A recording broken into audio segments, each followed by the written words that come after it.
Holy Golightly, the main character of Truman Capote's novel Breakfast at Tiffany's, is an eccentric New York City girl, but she has a history.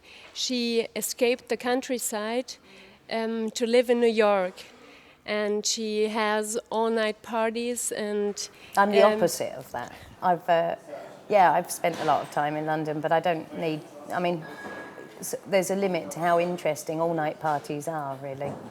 Lots of London artists are moving to Berlin, maybe because life is cheaper in Berlin than in London. Mm-hmm. But can you imagine any other reasons why artists could escape London? Well, London's it's not a place to make art and get along comfortably. It's too expensive for that, really. And I also think it's... the majority of people who live in London are not from London, you know, like most big cities.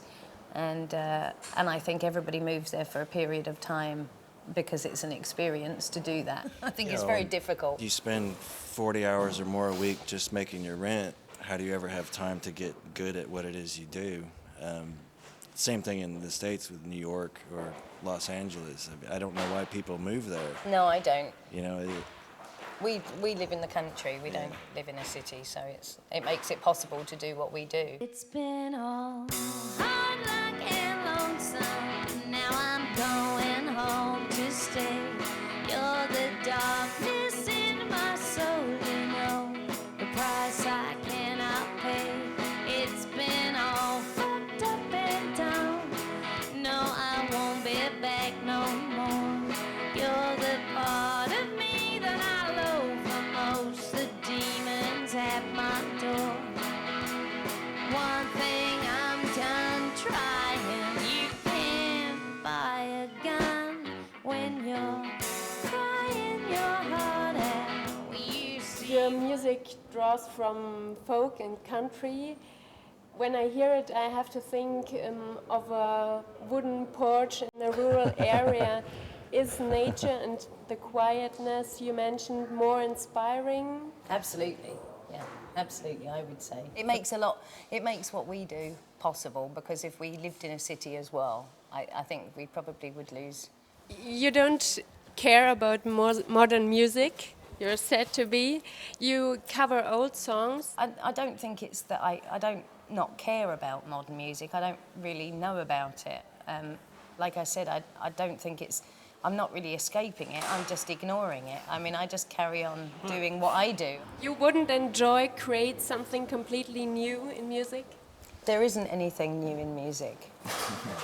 It doesn't exist. I mean, there's only, you know, in Western music, I mean, there's only, you know, 8 notes, 12 notes. 12, well, 8 for me. I mean, I only know 8 notes. He knows 12. But congratulations. Thank you very much. That's he's winning. What is so enthralling in the music of the 30s to 50s of the last century? Well, for me, it's the honesty of it, because at that time, recording was brand new, especially the 20s, right when recorded music started happening. Nobody thought they would ever make money playing music. It was just something they had to do because you'd go crazy or work too hard. Are you also escaping the modern world a little bit? I don't think I'm escaping it. I'm just ignoring it. I don't feel like I need to escape anything. I like that it exists because I can utilize aspects of it.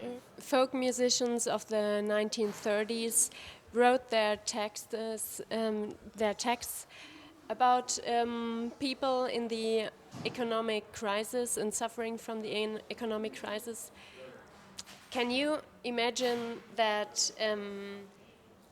people will get back to a more down-to-earth kind of music even now? The good thing about an economic downturn is people have a lot more time to make music. Yeah, if there's you're more time on your hands. Maybe people get really good at playing music now. I don't know. I mean, a lot of people already are, but it might be. In my personal favorite music has always been out of Bad Times. economic bad times, and including like the early '90s. Even some of my favorite music was from those weird days where no one was working, and I think it's actually really good for music, for the economy to be suffering. Folk became popular in times of the civil rights movement in the United States and in times of the women's rights movement. My last question is, as a woman on stage, I don't mean you. You realise it or not, but yeah. Okay, as women on stage, do you have a feminist stance? I think that's quite interesting. I don't think of myself as being a militant feminist in any sense of the word. I think what I've done is the best that I could do according to my ability, irrespective of sex or the stuff that really has influenced me. Women played a very big part in it. Had a lot to do with production and writing, but were not credited at the time because that was something that was quite difficult for women to really extend into. It was a man's world. The music industry per se was a man, and it still is largely. And I think if when you talk about feminism, I think the fact that I just get up and do it, and if people would like to say I'm a feminist just by virtue of the fact that I do it and I've done it independently, then that's good. If it's influenced somebody, then that's good. I'm sure it does. Thank you very much. Thank you. It's been home.